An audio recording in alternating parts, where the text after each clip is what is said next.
The four of us, Alex, Ben, Tom, and Nick, were inseparable for years. We shared everything: poker nights, vacations, and advice about everything from careers to family life.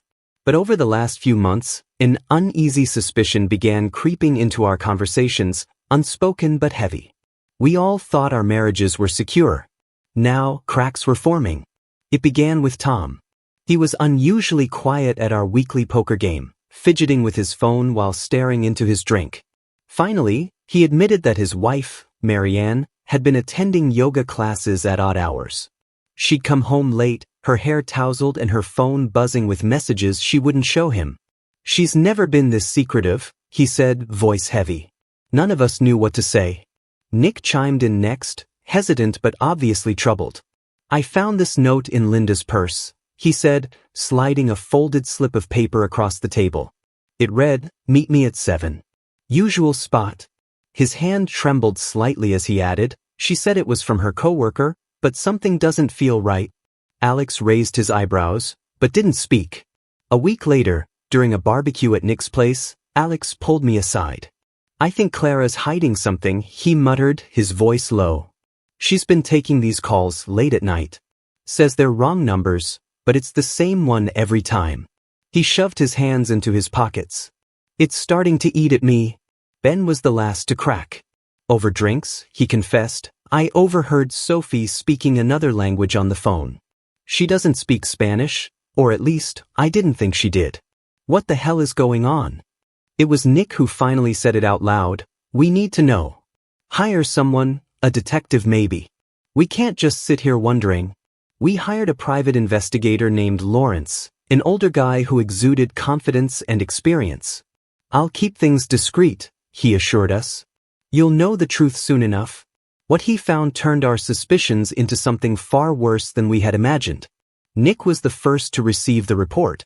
Lawrence's photos showed Linda visiting a luxury condo that didn't belong to any coworker. The man she was meeting, Gregory, was a well-dressed executive, far older than her. "He's known for keeping women on the side," Lawrence explained bluntly. Nick's face went pale as he stared at the images. Tom's turn came next. Marianne's yoga classes were anything but. Photos revealed her in the arms of her much younger yoga instructor, their faces inches apart in the dim light of the empty studio. Tom couldn't even speak when he saw them. He just stared blankly. Alex was handed a different kind of bombshell. Clara wasn't meeting someone romantically. Instead, she was attending exclusive events under a false name, mingling with wealthy strangers. Lawrence unearthed invitations addressed to her alias, leading to parties that catered to unconventional desires. Alex clenched his fists, muttering, "What does this even mean?" Then there was Ben. Sophie, it seemed, was using her evenings to visit a rundown motel on the edge of town. Lawrence's surveillance showed her arriving and leaving with different men on multiple occasions. "Swingers network," the detective said flatly, as if that explained everything. Ben's hand shook as he set the photos down, his jaw tight. When we met to share Lawrence's findings, the air in the room was suffocating. Nick slammed his fist on the table, demanding, "What now? Do we confront them? What's the plan?" No one had an answer. But it wasn't over. A week later, Lawrence called Ben with new information. Sophie's motel visits weren't what they seemed. Her messages arranging the rendezvous had been fabricated. Someone had logged into her accounts weeks prior, planting conversations that never happened. The culprit? When confronted, Tom admitted it, his voice defensive. "I didn't mean for it to go that far. It was a joke. I didn't think anyone would find out." The revelation tore us apart. Nick accused Tom of being reckless. Alex turned on Nick, blaming him for starting the entire mess by hiring Lawrence. Ben, usually calm, erupted in fury, slamming the door as he stormed out. We had sought the truth, but all we found was betrayal, some from our wives and some from each other. By the end of it, none of us knew if our friendships, or our marriages, could survive the damage we had done. The day Lawrence called us back, I could hear the tension in his voice over the phone. "I have everything you need," he said, "but I'm not sure you're going to like it. Meet me at my office." We all showed up, me, Alex, Nick, and Ben, crowded into the small room that smelled faintly of stale coffee and old carpet. Lawrence didn't waste time. He spread out the evidence on the table, photos, text messages, even receipts. Each of us stared at the mountain of proof, our faces set in grim silence. The wives, Lawrence began, are seeing other men. And here's the kicker, they're covering for each other. Nick leaned forward, his face twisted in disbelief. What do you mean, covering for each other? Lawrence pulled out a file and laid it open. When Linda says she's out with Marianne, she's not. Marianne is alibying for her while she's with Gregory. Same thing for Clara and Sophie.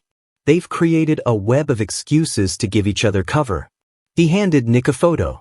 It showed Linda walking into a high-end restaurant arm-in-arm with Gregory, the man from the condo. This was last Tuesday. She told you she was helping Marianne pick out paint colors for the new guest room, didn't she? Nick's face went pale. She did, he whispered, his voice cracking. Lawrence nodded grimly and moved to Alex. Clara is another story. She's been attending events with a man named Henry. He's an art dealer. They meet regularly at gallery openings. She told you she was at a charity event with Sophie last week, right? Alex clenched his fists. She did. Tom, who had been silent, suddenly spoke. What about Marianne? Who's she been seeing? Lawrence pulled out another photo, this one of Marianne and the yoga instructor. They were standing too close, their bodies pressed together in a way that left no room for misinterpretation. She meets him at the studio after hours. Linda's her alibi most of the time. Ben, who had been pacing the room, finally stopped. And Sophie? He asked, his voice low. Lawrence hesitated before answering. Sophie is seeing a man named Dominic. He's a bartender at the hotel where they meet. Clara has been covering for her. Ben stared at the floor, his jaw tightening. The room fell into a heavy silence as the weight of the revelations sank in. None of us knew what to say.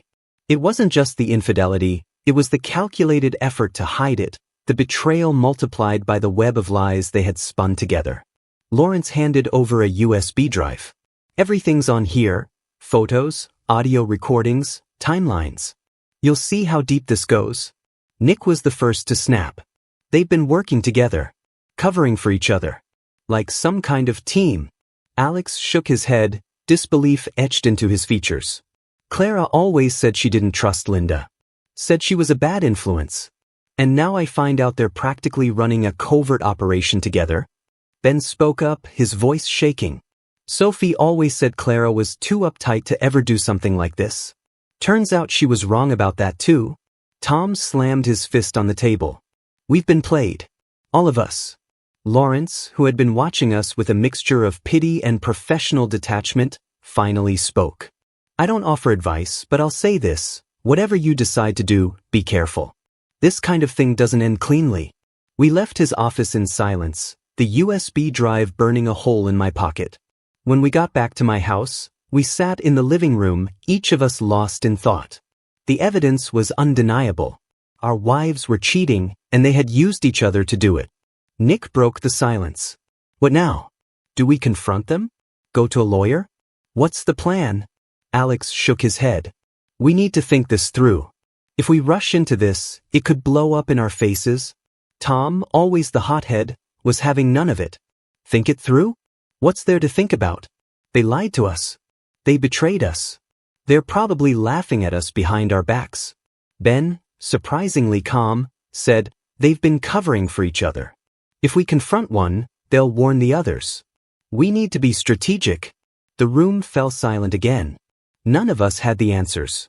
All we knew was that everything we thought we knew about our marriages was a lie. The women we loved, the women we trusted, had been living double lives, and they had done it together. As the night wore on, the initial shock began to give way to anger, hurt, and, for some of us, a desperate need for answers. We didn't just want to know who they were seeing or where they were going, we wanted to know why. What had driven them to this? Was it something we did? Or was it something broken in them? We agreed to meet again the next night to figure out our next steps. But as we each went back to our homes, the weight of what we had learned hung over us like a storm cloud. We weren't just four friends anymore. We were four men whose lives had been turned upside down by the people we thought we knew best. It was Alex who decided to confront Clara first. He couldn't wait, couldn't sit still while the lies festered under his roof. We tried to talk him out of it, reminding him that rushing into this would only make things worse, but he wouldn't listen. She needs to admit it, he snapped. She owes me that much. The kids need to know what kind of person their mother is. He called us that night after it happened. His voice on the phone was raw, hoarse, like he'd been screaming or crying, or both. I did it, he said. She confessed. I went over to his house immediately. When I arrived, the living room was a wreck. A lamp was shattered on the floor, and the coffee table was covered in crumpled tissues and an empty wine glass. Alex sat slumped on the couch, his head in his hands. It wasn't just the confession, he said, looking up at me with hollow eyes. It was the way she admitted it. Like she didn't even care. He told me how it unfolded. He'd gathered Clara and their two kids in the living room, his jaw tight, his hands shaking.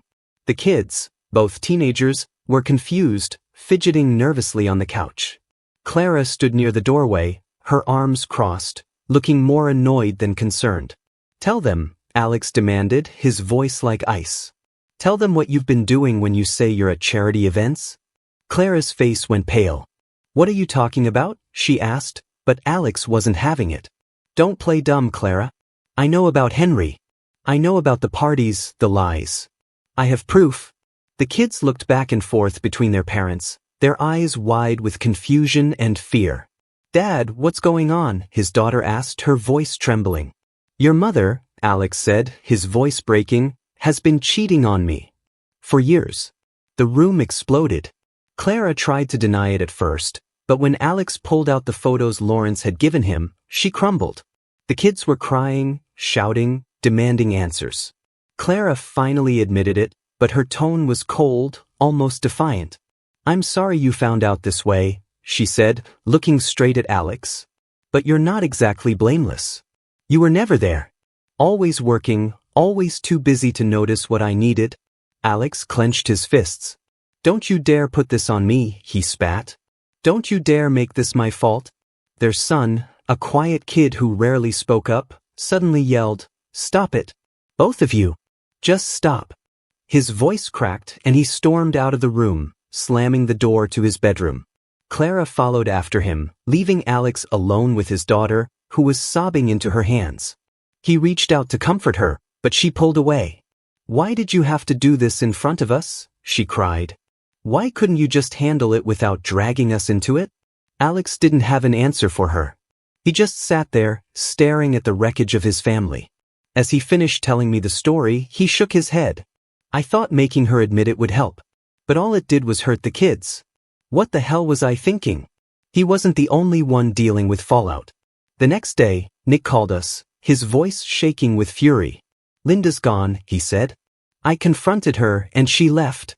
Apparently, Nick had confronted Linda when she came home from one of her work outings. He told her everything he knew, throwing the photos of her and Gregory on the kitchen table. Linda didn't even try to deny it. What do you want me to say, Nick? She snapped. You think I'm happy in this marriage? You think I don't know how miserable we both are? Nick lost it, yelling loud enough for the neighbors to hear. Linda grabbed her keys and walked out, leaving Nick standing in the middle of their kitchen, his face red with rage and shame.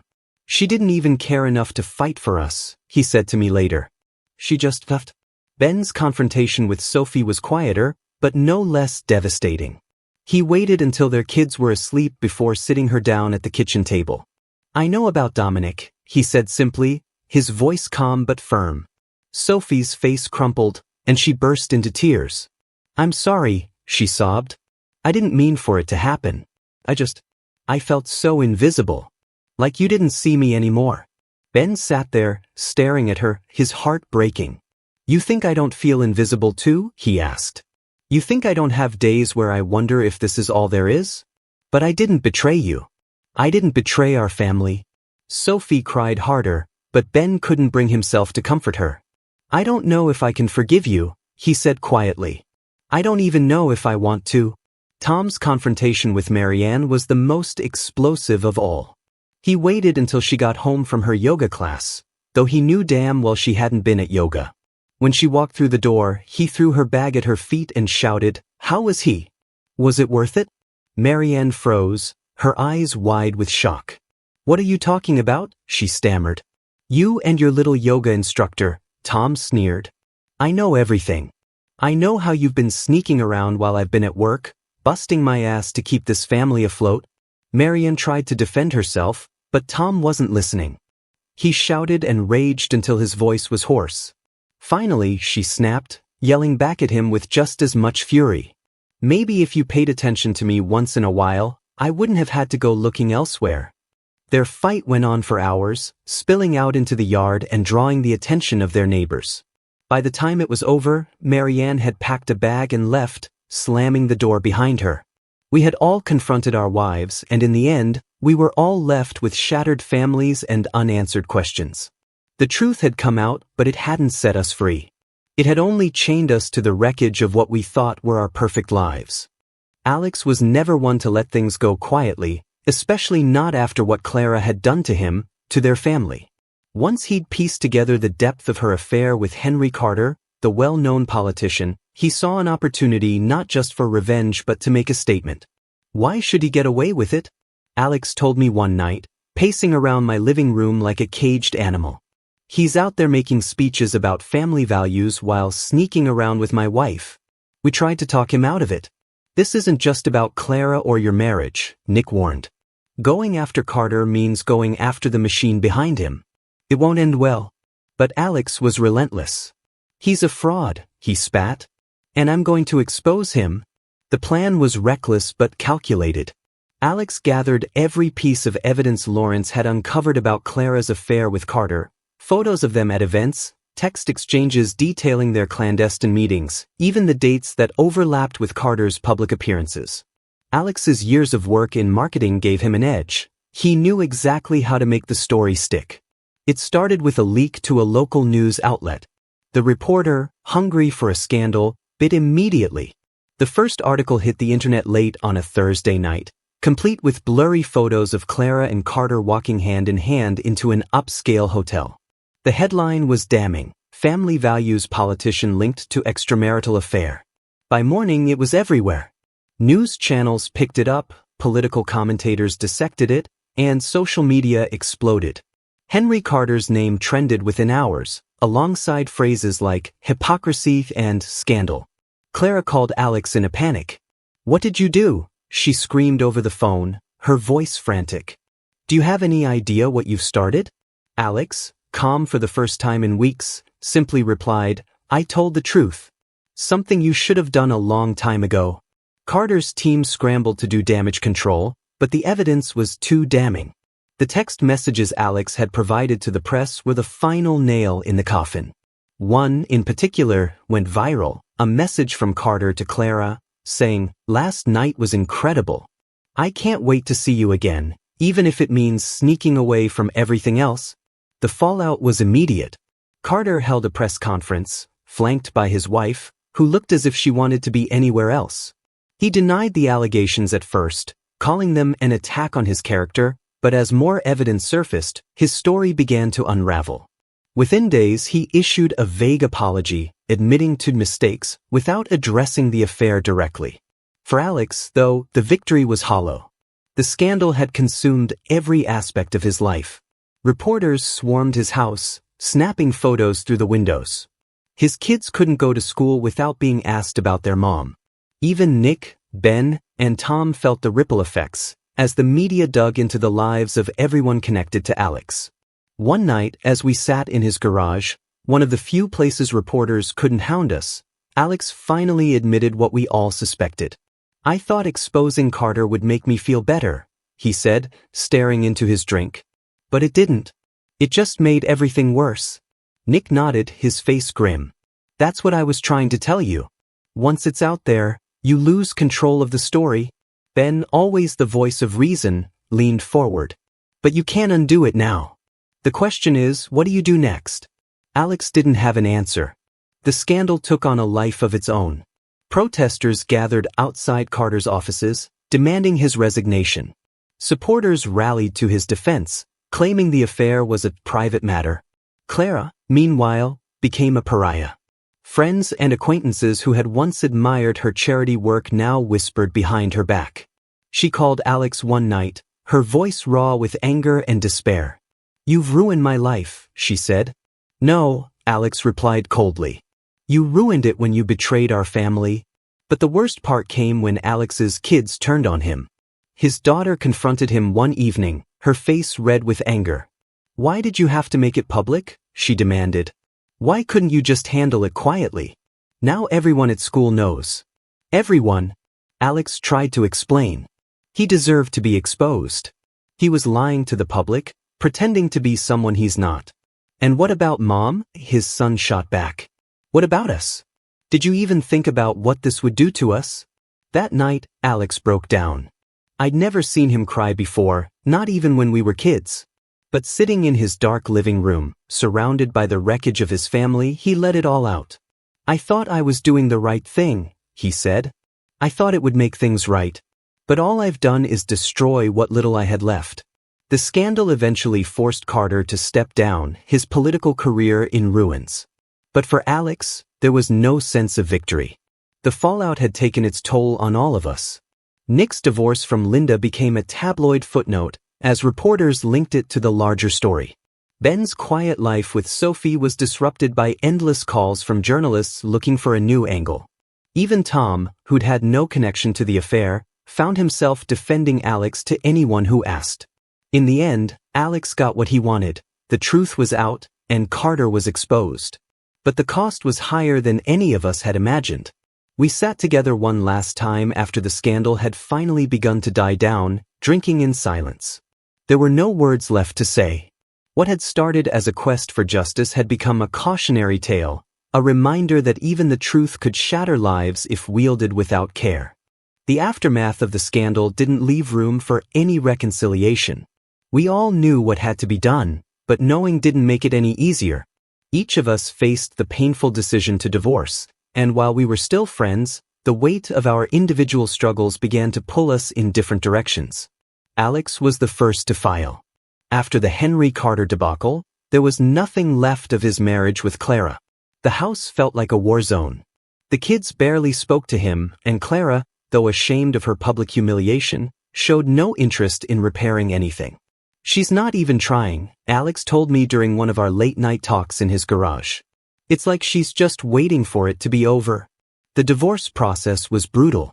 Clara fought for everything: spousal support, the house, even full custody of the kids. "She's doing it out of spite," Alex growled one night, slamming his fist on the table. "She doesn't even want them full-time. She just wants to punish me." The court battle dragged on for months, draining him emotionally and financially. The kids were caught in the middle, and Alex's daughter made it clear she blamed him for everything. "You should have just kept it private," she hissed at him one day, her words cutting deeper than any lawyer's argument. Nick's divorce wasn't any easier. Linda had walked out the night he confronted her, and she never came back. She stayed with Gregory, living in his condo, and didn't even try to deny their relationship during the proceedings. "She just left me behind, like I was nothing," Nick said bitterly. 15 years together, and she threw it all away for some rich prick? But Linda wasn't about to leave empty-handed. She demanded half of everything, even though she had contributed next to nothing during their marriage. "It's like she's trying to bleed me dry," Nick told us. "She doesn't need the money," Gregory's loaded. "She just wants to win." The worst part for Nick was losing their home. "I built that place," he said quietly one night. "It was ours. And now she's going to sell it and pocket the cash." He moved into a small apartment, the walls bare and the furniture mismatched, a stark contrast to the life he'd once had. Tom's divorce from Marianne was explosive, as expected. Their fights were loud, public, and vicious. She moved out within a week of their confrontation, but the legal battle over their assets dragged on for nearly a year. "She's trying to take the business," Tom fumed. His construction company had been his pride and joy, something he'd built from the ground up. "She doesn't even care about it. She just wants to ruin me." Marianne also made accusations, claiming Tom had been emotionally neglectful and that his temper had created a toxic environment. "She's painting me as the bad guy," Tom said, his voice shaking with anger. Like I'm the reason she cheated. It's bullshit. The worst blow came when Marianne won primary custody of their kids. She used my temper against me, Tom said, his face hard. Told the court I was unstable. Now I only get weekends. Ben's divorce from Sophie was quieter but no less painful. Unlike the others, Sophie showed genuine remorse for what she'd done. She didn't fight him for the house or the savings, and she agreed to shared custody of their kids without a battle. She knows she screwed up, Ben said. But that doesn't make it any easier. The hardest part for Ben was the sense of loss. I keep thinking about what we had before all this, he told me one evening. How happy we used to be. It's like a part of me died, and I don't know how to get it back. Sophie tried to apologize, but Ben couldn't bring himself to forgive her. Every time I look at her, I see him, he said. I can't get past it. For all of us, the transition was brutal. Our friendships, once a source of strength, became strained under the weight of our individual struggles. Alex threw himself into work, taking on more clients than he could handle just to keep his mind off Clara. Nick started drinking more, his once sharp wit dulled by a constant haze of anger and regret. Tom buried himself in his business, determined to keep it afloat despite the financial strain of the divorce. Ben, ever the quiet one, withdrew into himself, spending his evenings alone in the empty house he used to share with Sophie. We still met occasionally, but the easy camaraderie we once shared was gone. The conversations were stilted, filled with awkward silences and half-hearted attempts to pretend everything was fine.